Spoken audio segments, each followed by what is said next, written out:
Welcome to MiConvert. In this tutorial, I will show you how to convert CATPART files to 3ds format, completely free and online. Open your browser and search for CATPART to 3ds MiConvert.com. Click on the first result to go straight to the converter. You are now on the CATPART to 3ds converter page. The interface is clean and easy to use. Let's upload a file. Click the Choose File button. A file picker will open.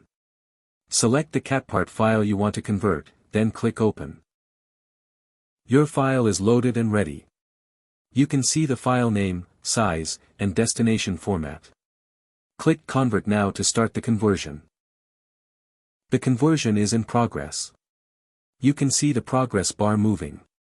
This usually takes just a few seconds. Done. Your file has been successfully converted. Click Download to save the 3ds file to your computer. That's it. Visit MiConvert.com for more free conversion tools. Subscribe for more tutorials.